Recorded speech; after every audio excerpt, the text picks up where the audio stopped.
Programme में हम बिलावल भुट्टो जरदारी की उस ताज़ा तरीन चार्जशीट पर बात करेंगे जो आज उन्होंने वफाकी हुकूमत के खिलाफ जारी कर दी है। बिलावल ने वफाकी हुकूमत से नए एनएफसी अवार्ड जारी करने का मुतालबा कर दिया है और ये मौक़िफ़ अपनाया है कि पीपल्स पार्टी ने सूबाई हुकूमतों को 18वीं तरमीम के तहत जिम्मेदारियाँ तो दिलवा दी, लेकिन एनएफसी अवार्ड अब तक वही 2010 वाला है। बिलावल भुट्टो का कहना था कि वफाकी हुकूमत अपनी नाकामियों का बोझ सूबों पर ना डाले, क्योंकि एफबीआर के टैक्स अहदाफ हासिल करने में नाकामी में सूबों का कोई कसूर नहीं है, बल्कि ये वफाकी हुकूमत और एफबीआर को चलाने वालों की नाकामी है।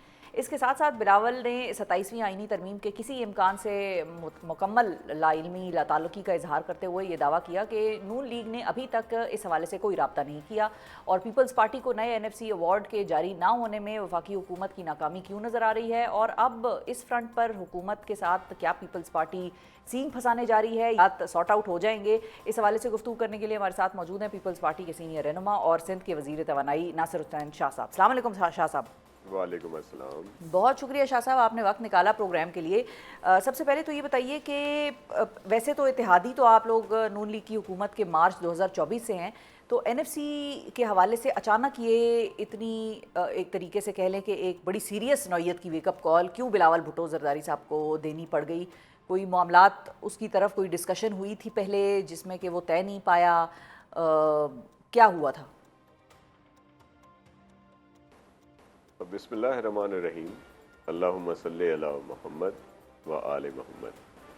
देखिए, ये काफ़ी अरसे से इश्यूज़ हैं और 18वीं तरमीम के बाद एनएफसी अवार्ड जो पहले हो गया था और होना चाहिए उसको, वो काफ़ी अरसे से दोबारा नहीं हो रहा और 18वीं तरमीम पर भी हमें ये है कि उसको मज़ीद बेहतर होना चाहिए और जो उसकी असल रूह थी उस पर अभी तक अमल नहीं हुआ। बहुत सारे ऐसे महकमे हैं जो वैसे डिवॉल्व होने चाहिए प्रोविंस में, वो अभी तक फेडरल गवर्नमेंट में हैं। तो एक तो कई दफ़ा इस बात का जिक्र भी हुआ, फिर सीरियस इशू रहे हैं एनएफसी के सिलसिले में कि वो काफ़ी अरसे से उसको दोबारा नहीं किया गया और इस वजह से फंड्स और दीगर चीज़ों में ज़ाहिर है हम सबको मुश्किलात दरपेश आती हैं। तो प्रेसिडेंट साहब ने भी ये बात कही है और चेयरमैन साहब या जो हमारी एक कमेटी बनी हुई है सीनियर्स की जो PMLN से मुख्तलिफ औकात में मुख्तलिफ इशूज़ पर हमेशा बात होती रहती है, तो उसमें ये चीज़ भी सरे फहरिस्त। और फिर आप देख रहे हैं कि आजकल मुख्तलिफ उस पर इस तरह की स्पेकुलेशंस हैं या बातें आती हैं सोशल मीडिया, नेशनल मीडिया पे कि जी एनएफसी अवार्ड जो है उसको कम किया जा रहा है, जी सूबों के पास तो बेतहाशा पैसा चला गया है, फेडरल के पास नहीं है। हालांकि ये हकीकत नहीं है। अच्छा, लेकिन ये बात शाह साहब IMF कहता है जी, IMF वैसे ये कह रहा है कि सूबों को शेयर जो है वो कम करें। देखिए, मैं आपको अर्ज करूं, IMF को भी अब क्या इस पे बहुत सारे इश्यूज हैं, कई चीज़ें ऐसी होती हैं जिनको पर्दे में ही रहने दें तो अच्छा होता है। देखें, IMF को भी जो इस्लामाबाद में बैठे हुए ब्यूरोक्रेसी है वो बहुत ज़्यादा ब्रीफ करती है मुख्तलिफ इश्यूज़ पर और फिर वो उनकी तरफ से, और ज़ाहिर है जब मीटिंग्स होती हैं ये ऐसा बिल्कुल नहीं है।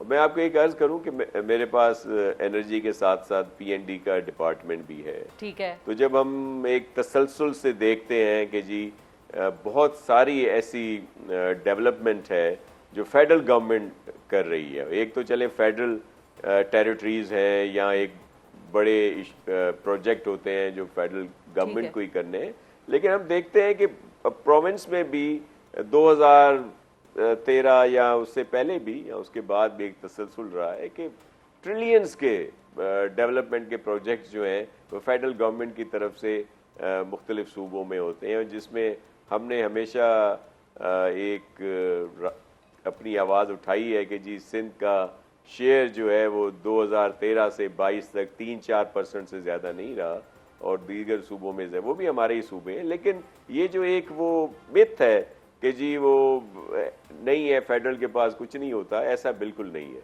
तो जितने सूबे मजबूत होंगे उतना वफाक मजबूत होगा। ये वो बात थी जो पाकिस्तान पीपल्स पार्टी ने शुरू की और आपने देखा उसका बड़ा अच्छा इम्पैक्ट आया और पार्लियामेंट को मजबूत किया गया। प्रेसिडेंट साहब ने अपने इख्तियारात नीचे पार्लियामेंट को दे दिए और फिर ये सूबों को एनएफसी अवार्ड या 18वीं तरमीम से मजबूत किया गया, तो फिर आ जाता है कि जी उसको कमी की जाएगी। तो ये इस पैराए में चेयरमैन साहब ने बात की कि कमी की क्या बात है, इसमें तो बेहतरी आनी चाहिए, इजाफा जो है वो होना चाहिए। ठीक है। अच्छा, लेकिन शाह साहब, ये हम तो खैर पर्दे में ही रहने देते इन बातों को, वो तो चूंकि आज चेयरमैन साहब ने आप लोगों की उठा दी बात, तो फिर हमने सोचा कि हम भी उठा लें। और आपने तो मुझे ख्वाजा आसिफ साहब की याद दिला दी। आजकल तो ख्वाजा आसिफ साहब भी ब्यूरोक्रेसी के पीछे, जिस तरह कहते हैं ना, डंडा लेके खड़े हुए हैं तो आज आपने भी ब्यूरोक्रेसी का कह दिया, जिक्र कर दिया, उससे मुझे फौरन हंसी आ गई और ख्वाजा साहब याद आ गए। आजकल वैसे ख्वाजा साहब के बयान ब्यूरोक्रेसी के हवाले से तो बड़े संगीन नौयत के। आपको भी वैसे ऐसा लगता है कि ये पुर्तगाल जा रहे हैं सारे और हम रह ना जाए? वैसे शाह साहब, मतलब पुर्तगाल का कभी कभी दिल ललचा जाता है हमारा भी। जी बिल्कुल, हम भी चक्कर वक्कर लगा के देख लेते हैं। देखिए, ख्वाजा आसिफ साहब सीनियर हैं और उन्होंने जाहिर कोई बात देखी होगी तो कही होगी, लेकिन मैं आपको ये जो बता रहा हूँ ना, ये मिसाल के तौर पर एक और इशू की तरफ आपका ध्यान लाता हूं। अब ये एग्रीकल्चर इनकम टैक्स, हाँ, अब जी वो IMF ने बड़ा प्रेशर डाला, ये हुआ वो हुआ, फिर जाहिर है जो बात सामने आई वो यही आई कि ये भी उनको हमारी तरफ से, ये जो हमारे जो बड़े साहब कहते हैं ना, प्रेसिडेंट आसिफ अली जरदारी साहब, कि जो बाबू इस्लामाबाद में बैठे हैं वो हकायक क्या जाने आम इलाकों के, आम लोगों के, तो ये भी उन्हीं की तरफ से एक किस्म का वो कहा गया कि जी वो एग्रीकल्चर इनकम टैक्स जो है वो तो बड़ा है। और वो आप देखें, वो 15% था और 15% प्रॉपर लागू नहीं होता था, लोग बहुत कम देते थे। ज़रूरत इस बात की थी कि उसको ज़्यादा उसका दायरा बढ़ाया जाता, लोगों को सख्ती की जाती, उनको इस बात पर आमादा किया जाता कि वो उसमें हिस्सा ले। अब वो बहुत थोड़ी तादाद है जो एग्रीकल्चर इनकम टैक्स देती है, वो भी 15%, अब एकदम से 45% कर दिया गया। तो वो जो दे रहे हैं, मेरे ख्याल में इस दफा वो भी आगे पीछे आए बाएं शाएं करेंगे। तो ये मैंने इसलिए कहा आपको कि IMF की अपनी तरफ से बात जरूर होती है, लेकिन बहुत सारी चीजें उनको आगे पेश कर दी जाती हैं।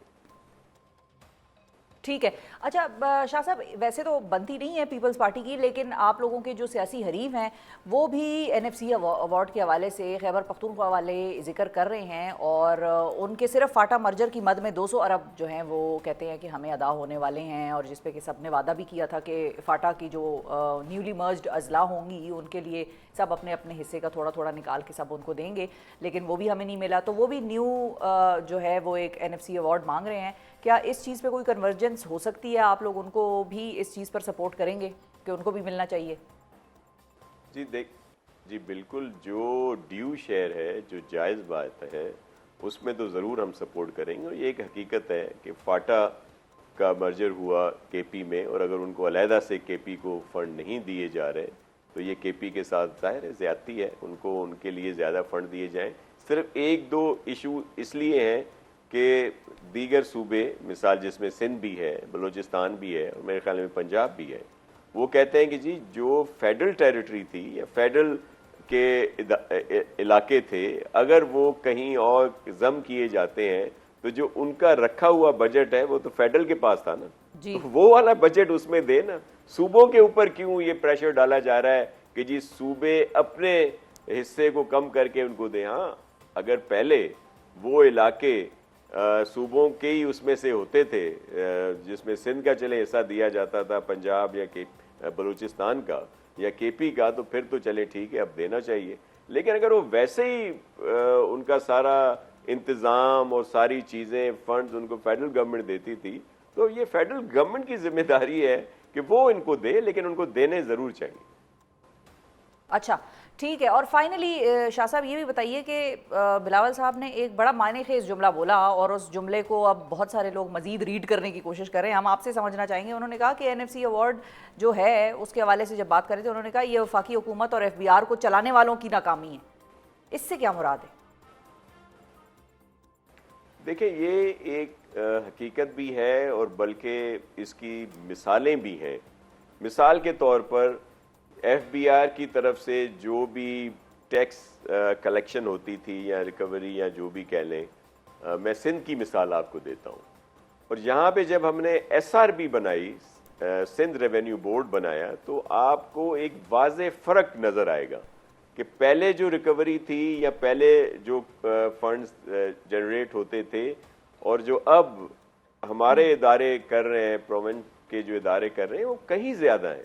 यही मैंने आपको बात बताई ना, एक मिसाल के तौर पर। नहीं तो वो ब्यूरोक्रेसी के हवाले से बात कर रहे हैं, वो किसके हवाले से कह रहे हैं कि फिर वफाकी हुकूमत और एफबीआर को चलाने वालों की नाकामी है?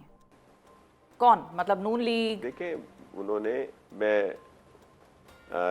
शिफा साहिबा, आप कोई बिल्कुल ही हमें नून लीग से लड़वाना चाहती है? नहीं मैं नहीं हाँ, मुझे तो याद है कि मैं और आप तो जब भी प्रोग्राम करते हैं सर, हम तो पूरी उम्मीद से होते हैं, हम तो भरपूर इस चीज पे तवक्कल होता है हमारा कि मामलात तय पा जाएंगे। और ये आज भी आपने चूंकि नहीं कहा, मैं यहाँ पर कह रही हूँ कि मामलात नून लीग और पीपल्स पार्टी के नाजरीन तय पा जाएंगे।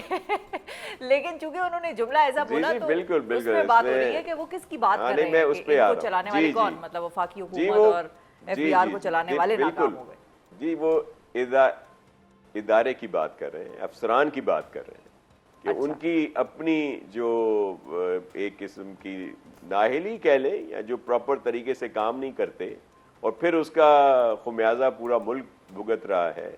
आपने देखा कि टैक्सेशन के सिलसिले में भी किस तरह की अजीब व गरीब नई शराइत लगा दी गई कि लोगों को पहले ही डरा दिया गया।